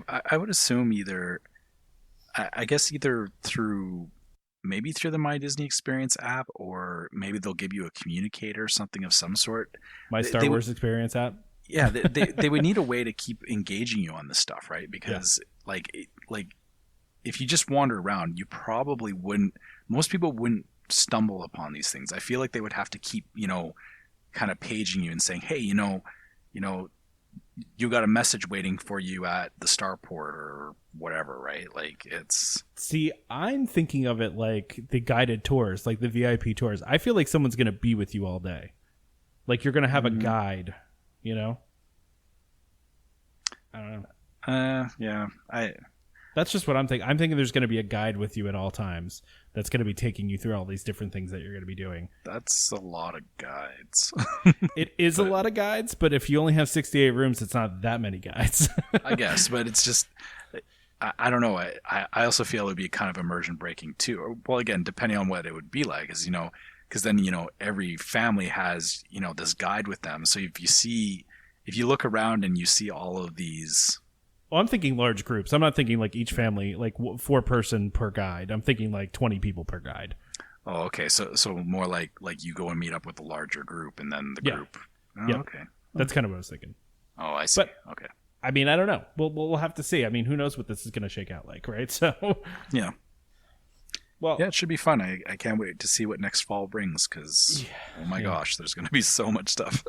I know. It's crazy how much is opening next fall. Now, by the way, they haven't said when this is opening, and considering they just started construction, I think we're maybe a couple years out for this still. So, which honestly, I'm fine with that because give Star Wars Land enough time to settle in for everybody, and then offer the next level, right? Agreed. Yeah. So I don't know about you, but I was really excited about these announcements at Destination D. All the different things that are going to be coming to Epcot. as well as some other things that they've announced. A lot of nighttime shows, and you and I are into nighttime shows, and like Damon said, he doesn't care. So Yep. It's a good thing he left. Yeah. So now we can talk. Yeah, exactly. So those of you who have visited Hollywood studios recently might have seen the movie Magic Show, which is kind of like a quick projection show before the Star Wars show. Just basic projection. That's going to change in May of 2019 to the Wonderful World of Animation, which is going to be like a tribute to 90 years worth of Disney animation. So it's going to obviously be led by Mickey Mouse, and there's going to be all sorts of other stuff in that. I don't think we need to talk too much about that one. It's more of a news item, right? Yeah. I think it's cool though. Yeah, someone's going to get mad at me for saying this, but I like the Star Wars fireworks in Hollywood studios, but I wouldn't be upset if they replace them with this kind of thing. With just a production show? Well, I think it needs to be fleshed out a little bit more. Yeah, but that's like fair. I hope that this is kind of them phasing into whatever the next thing is that will be like the Hollywood studio show, because I know they've been doing Star Wars because kind of hyping up Star Wars Land, but I feel when Star Wars Land opens up, I hope that they switch to something else. Oh, I fully believe that all the Star Wars stuff in the park is going to end the second that Star Wars Land opens. Like, you're not going to have the march, going. I love the stormtroopers marching down the street. You're not. I think they'll close Star Wars Launch Bay. They're not going to do the nighttime show. Like, all that stuff is going to move into Star Wars Land. Like, it wouldn't make any sense to have Star Wars Land and then have Star Wars stuff elsewhere in the park. That just doesn't make sense to me. Yeah. But I don't know. Who knows? Maybe they will leave it open. But I think it's an interesting development. I think new things are always good, and I think it's also just kind of a nice fit for the park. Yeah, absolutely. So yeah, again, us planning our trip. You're going in October. If we end up going, these are all these are great things for us to look forward to, right? Absolutely. Yeah. And so that's the other stuff that we're going to talk about. Illuminations. So one of my favorite shows of all time. Was that we talked a while ago that this is that show is going to be ending next year. And they said a new show would immediately take its place, and that new show now has a name, and they have said what it's going to be. I love this name, called Epcot Forever. Such a great name for a show. Right? I mean, I feel like that should be the permanent show, not the temporary show. The name, but you know what I mean? Forever like, kind of implies that, but yeah, I know. But the temporary show is going to be called Epcot Forever, and it's basically going to last until 2020, until the new show's ready. It's going to have classic Epcot music and special effects and things like that. Which I'm excited. Apparently, it starts with one little spark of imagination. So from Figment, which is if you've listened to the show, it's my favorite. So. Mm-hmm. That's cool. I'm psyched about that. But the interesting thing is the new nighttime show, the permanent one, is going to be about how Disney music inspires people around the world, which I think is cool. They're going to be introducing, characters into the show, which I think everybody kind of expected. But what they're saying is it's going to feature large floating set pieces, custom-built LED panels, kites with special effects, which that sounds neat.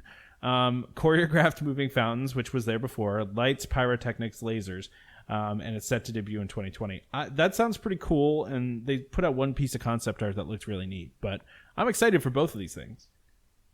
I'm still puzzling over kites, because I mean, to me, as opposed to drones.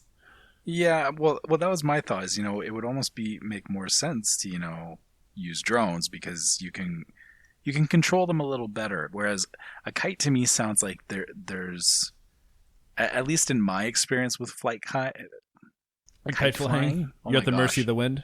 Yeah. It's a bad day can result in very unusual things happening. So. Well, maybe kite is just kind of a misnomer for what this is. I'm assuming it's going to be some sort of controlled type of kite. I don't know what that looks like, but... So a drone?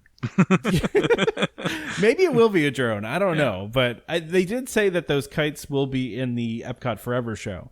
So I guess we can get a good look at what that's going to be. But maybe just a tethered drone? Maybe we call it that, a tethered drone? Yeah.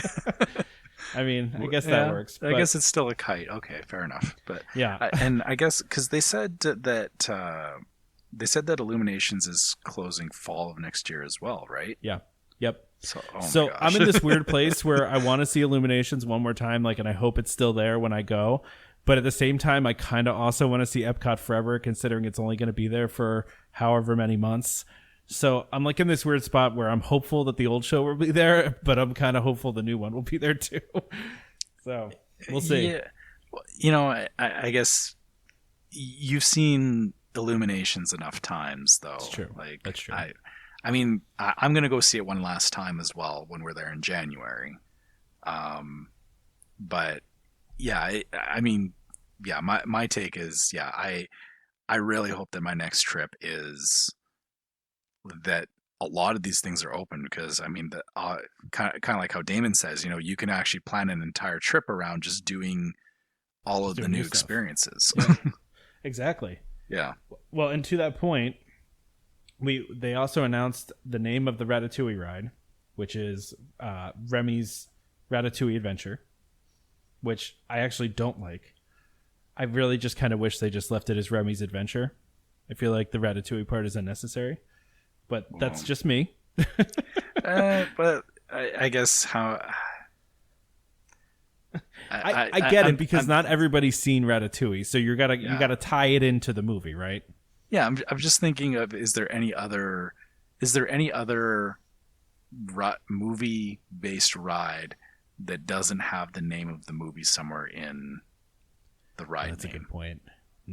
That's, you know what, you might have got me on this one. I'm cycling through all of the ride names right now, and I'm like, nope, that one, nope, that's Indiana Jones, nope, they all... Star Tours doesn't say Star Wars in it, it says Star Tours. Yeah, I suppose. Okay, it's close enough, though. It's close enough. Yeah. I'll grant you that one. Yeah, it does have a big AT-AT outside too, so... Yeah. Yeah. Yeah, okay. You know what? You turned me around on this and proved to me that I'm wrong. So I'm okay with it then, I guess. Everyone's just going to call it Remy anyway, or the Ratatouille ride. So, Yeah. You know, no one ever calls these things by their real things. Yeah, and honestly, I think, at least for me, Ratatouille has not been on my radar for quite some time. Like, it's just, it was a good movie, but if they said, you know, Remy's ride, I'd be like, who's Remy? Like, yeah. I get that's why they have to do it, because not everybody knows who Remy is, right? So I get that. Yeah. I guess me, just as somebody who really likes the movie, I felt like it was unnecessary, but... And me as a Marvel fan, the first Remy I think of is actually Gambit from X-Men, but so might be some confusion there. Sure, that's fair.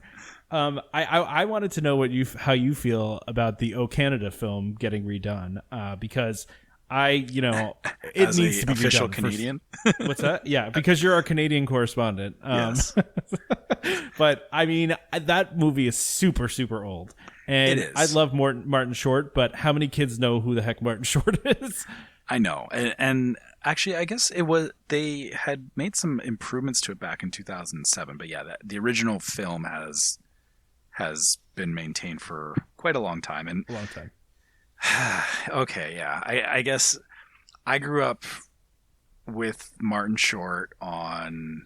I mean, he was in a lot of movies, and like I watched Second City TV and SNL and all that kind of stuff with him. And I love Martin Short too. I'm with you on this, but yeah. So I'll be sad when they replace him, but yeah, the if the movie doesn't fit anymore, or whatever he narrated, if it doesn't fit, fine, replace it. I guess my only question is that who would they replace him with? Because that's a good question. It has to be someone that's a famous Canadian. I mean, there are a few, but Ryan Reynolds. Ryan Reynolds. I heard Jim Carrey come up as well. Ooh, so but I feel like he hasn't been in a lot of stuff lately. I feel like he's been a little under the radar lately. Yeah, and I guess I was trying to tie it back to, like, well, you know, who has what Canadian actors have been heavily involved with Disney in the past little while, but even Martin Short wasn't, so it's not... That I saw really somebody on doesn't matter. Facebook suggest Bieber, and I said no. I'm done with Canada if that's the case. Yeah, I won't acknowledge. I honestly think that a lot of people wouldn't acknowledge it if it was Bieber. But I'm trying to think. I mean, I would love to hear, audience. This is when we like to hear from you. Comment on our next post about this episode about who you think should replace Martin Short in that film, because I feel like we're missing somebody like super obvious, but I can't figure out who it is. yeah, and like I Somebody said, told me The Rock is Canadian. That one of his parents is Canadian. well, yeah, he did live. He actually lived in Calgary for a short time. He was actually on the football team here, the Stampeders. So, I mean, but yeah. So I guess here's my take on it overall. I guess speaking as a Canadian, I really won't be offended by whatever they do. Because we don't get offended. Yeah, so whoever they pick or however they frame it,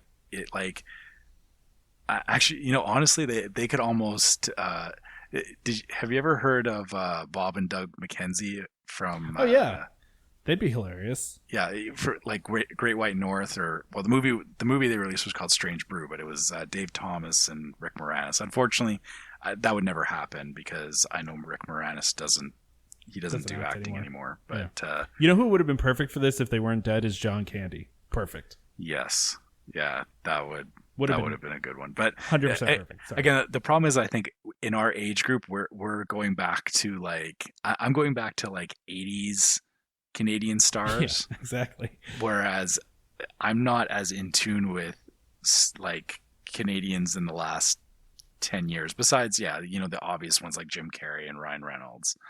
I know there's other ones. It's just, none of them are jumping to the forefront in my mind. So, I think Ryan Reynolds is not a bad one. I think that might be actually a good choice, but I don't know. I think it would be hard for them to get him to do, or well, no, I shouldn't say that. He's very off the cuff and sarcastic and all that, but I honestly don't feel he would be a good fit for that kind of show unless they change the entire tone of the show.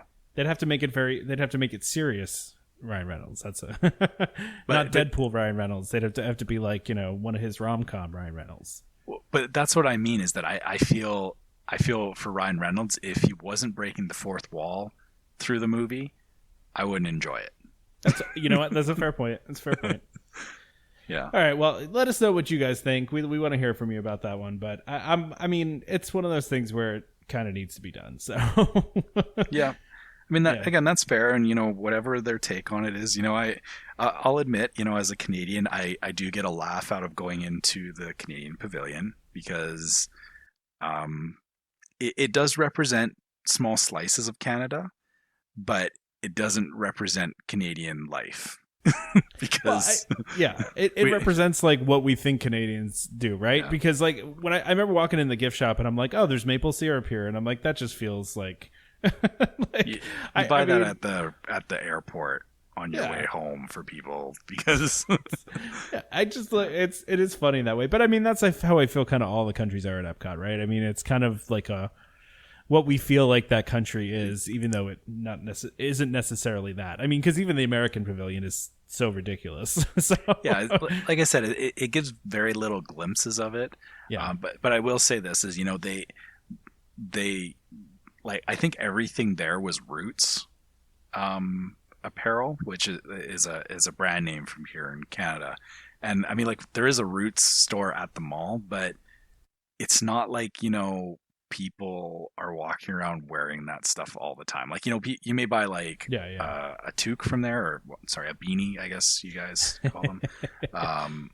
But yeah, it's I don't know. Like I said, I find it amusing, I guess, that just the things that get picked as being representative. So I guess going back to the movie is, I'm sure that they show some really beautiful aspects of Canada, some of the wilderness and all that kind of stuff.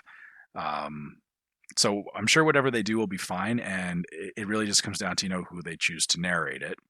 But I won't be upset one way or the other.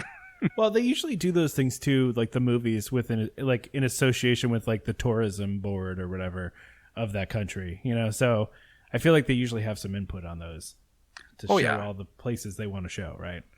Yeah, I mean, I think the current O Canada, it basically, I feel like they pretty much got representation of every province in Canada.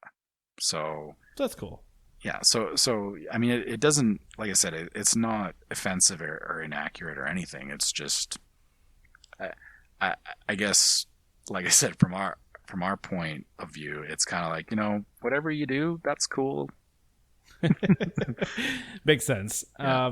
So just is there anything else you want to say about that? Because we've got so many more things to talk about. We're Let's already like one of our longest episodes, which is cool. I've heard from a couple people, don't worry about how long we do these things because they enjoy listening. So that's cool. All right, well, we'll keep going. It's going to be a long one.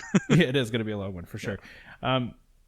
So one last thing from Destination D, that is there's going to be a Beauty and the Beast sing-along that is going to be coming out in France.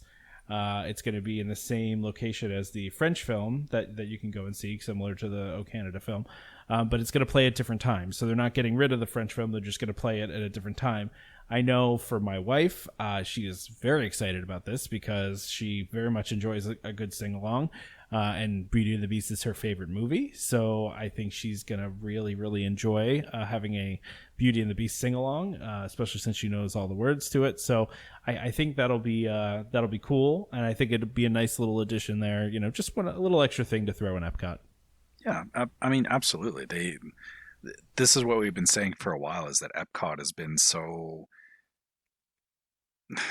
neglected, I guess you could say. Yeah. I mean, yeah, you know, I know people don't like Disney stuff taking over the World Pavilions, but no, this is a perfect fit, I think. Agreed. You know, Beauty and the Beast is a French story. It takes place in France. I feel, you know, why not? Makes total sense to me. Yeah. So that's it for Destination D. I'm totally blanking on what we're talking about now. We were going to talk about the Guardians of the ride? Galaxy. Yeah. Right? So I disagree with Damon on this. I thought the cars looked pretty cool. For those that haven't seen the picture, we'll post it along with the podcast notification. But they look like the Milano. I mean, they do. It's like kind of orange and blue, kind of funky. Pretty neat. And then they also showed some test video of the cars turning, which looked also pretty cool. The thing I thought was interesting is that Bob Chapek said the show building is large enough to contain 4 spaceship Earths, which is crazy. Well, yeah, but how much of that is just dead space? Yeah, dead airspace. I'm assuming he means, because spaceship Earth is pretty large. I'm assuming he just means like if you just took the ride piece of it and put it in this show building, there could be 4 of them. Okay, but so it better be, you know, a much longer roller coaster than the last couple of ones that they've done. So I believe he said, though, I believe Chapek said in a previous thing that it's going to be the longest roller coaster. It's going to be like the longest roller coaster of its kind in the world or something. So okay. So there's that.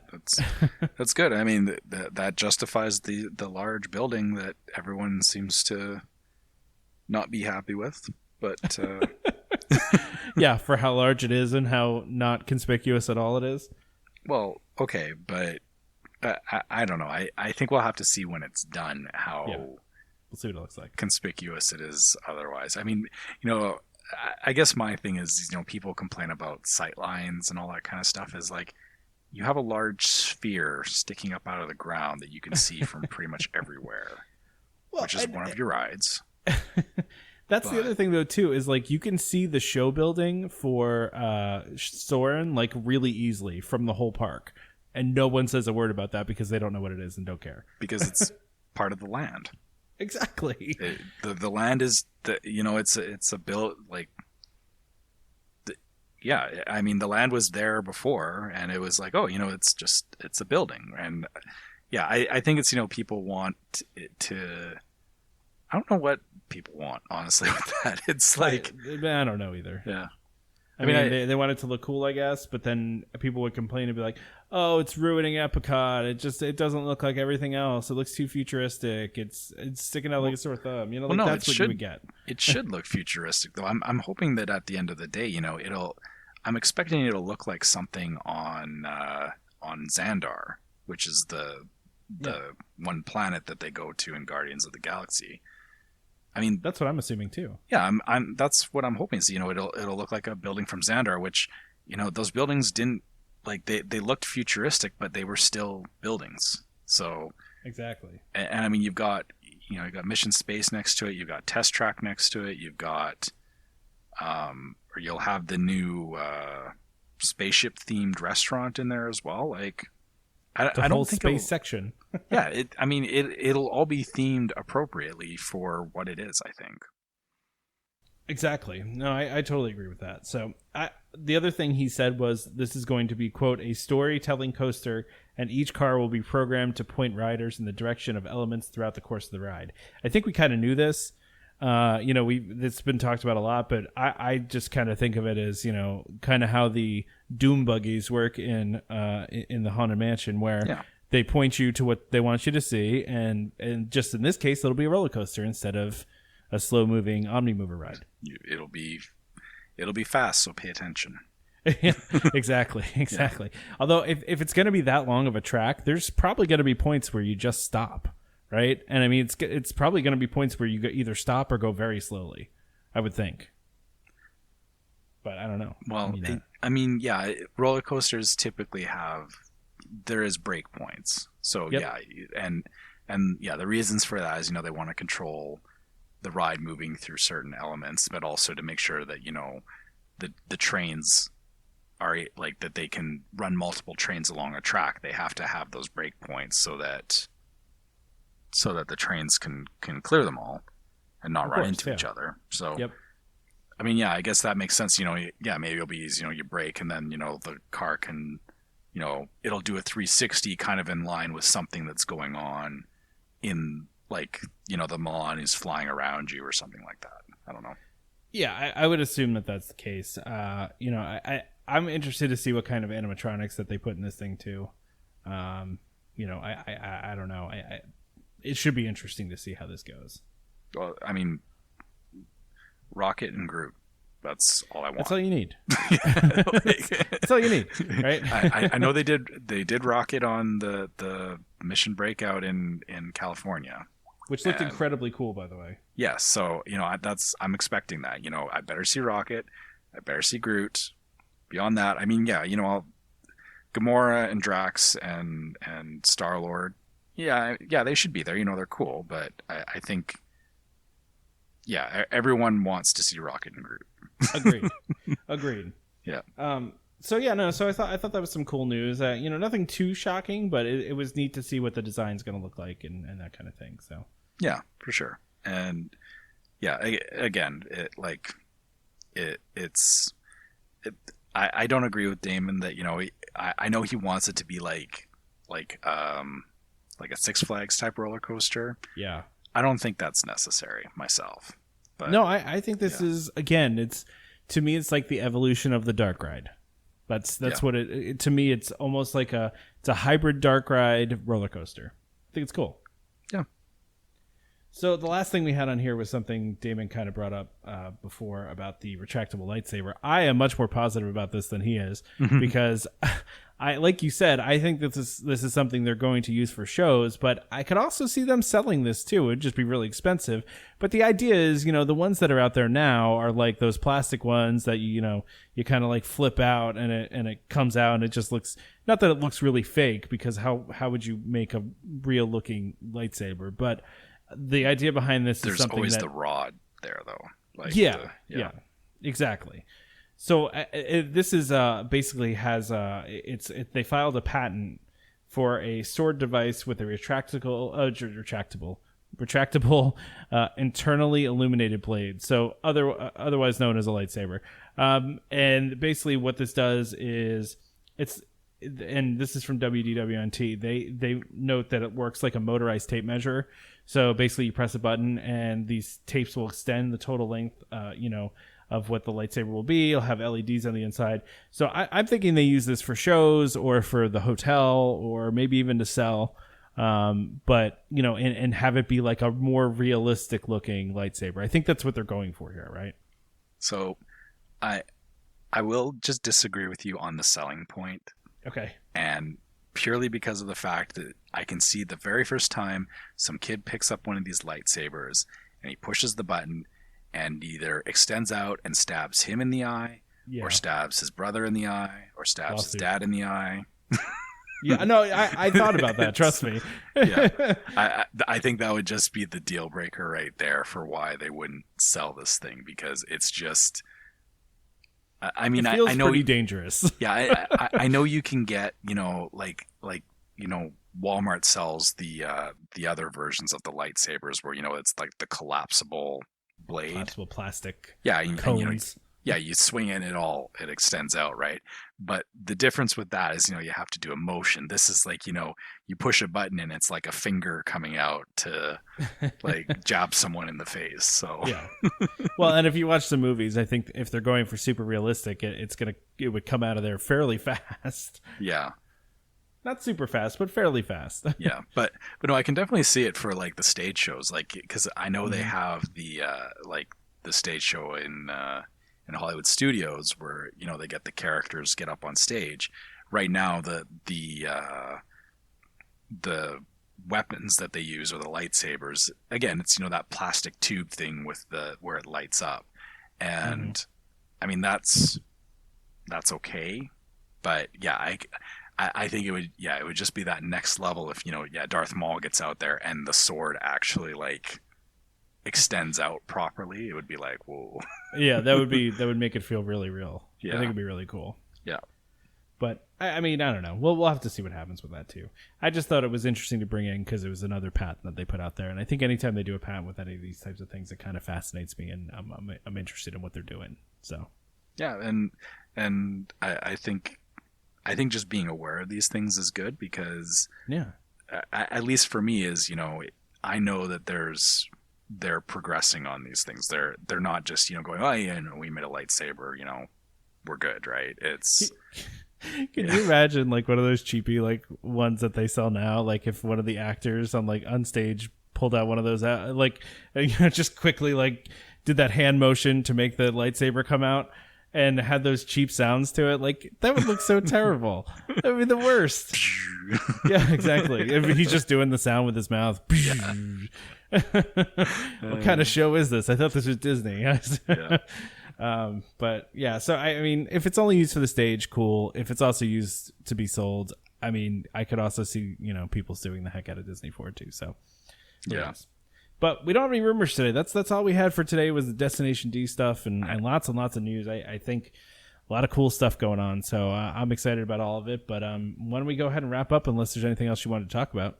No, I think we covered quite a lot today. Yes, we did. It was a good couple of weeks for news. For sure. Yeah, we were dying to. We almost did like a midweek show because we like so much cool stuff came out. We badly wanted to talk about it. So. We had to wait, though. We waited. Yes. So go ahead and wrap us up there, Trevor. All right. So yeah, as usual, guys, the email address is welcomehomepodcast@gmail.com. So, we we haven't gotten a lot of mail in the last couple of weeks, but I think that's because people have been on vacation, Thanksgiving, stuff like that. So everybody's been quiet lately. We used to get a lot more. So yeah, I think it's the holidays, like you said. But. Yeah, and I understand that because honestly, I think even for us on the show, we've been busy too. Sadly, as much as we all want to spend all of our time talking about Disney and everything, is real life gets in the way. So we understand that, but again, we still do get those emails. We still love talking to you guys and going back and forth, whether it's through Gmail or Facebook. It's great. I'm not even going to mention the website this week. It's there. Google it. Yeah. And But yeah, of course, we are on Facebook and Twitter and Instagram. So Facebook is Welcome Home Podcast, Twitter is Welcome Home Pod, Instagram is Welcome Home Pics. Stuff gets posted when we post, pictures and stuff. You do see them on Twitter and Instagram, so you can follow us there to kind of keep tabs on what we're doing and all that. But yeah, we love hearing from you guys on Facebook. Keep the likes coming, keep the shares and the follows, because again, it gets us out to a bigger audience, and it helps us, make Grow. more of the podcast. So definitely. So okay, so sorry. Last thing I was going to say is, if you found us on iTunes or through Google Play Store, leave us a review, because we like to know if we're doing well or we're not doing well. Also, yeah, don't give us a 1-star and don't tell us why if you didn't like what we're doing. We like the feedback. We like, to get better. Yeah, we try to do this podcast as well as we can, but we don't know what we don't know. So again, give us some feedback. We appreciate it. Yeah, we don't appreciate a 1-star review that says, I don't know why I don't like it, I just don't. It's not helpful. Yeah, exactly. So, of course, don't forget to subscribe to Welcome Home Podcast so you can be reminded every time we release a new episode. Pop right up on your app and let you know that we have a new one. Even auto-download us. That'll be good for you, too, so you don't even have to bother, downloading us. It just automatically does it for you. You can find us on Apple Podcasts, Google Play Music, Google Podcasts, TuneIn, Stitcher, Spotify, anywhere you can find podcasts. We are there. Just search for Welcome Home. You'll find us pretty quickly. Of course, just a reminder to our listeners, as always, Welcome Home Podcast is for entertainment only. We are not employed by the Walt Disney Company, and as such, any and all opinions we express on this show are our own. So please consult a DVC representative for more information, a cast member, call Disney directly. They're the ones that can have, the real correct answers. Thank you to DVC Resale Market, as always, for sponsoring this episode. Please join us next time for more Disney Parks discussion and, of course, more DVC talk. We hope to see you all real soon. This is Skipper Albert AWOL, the voice of the jungle, signing off from Welcome Home Podcast on the DVC. We do a huddle when we hit a chair. How she can cuddle is no man's affair. I looked around from pole to pole, found her in a sugar bowl.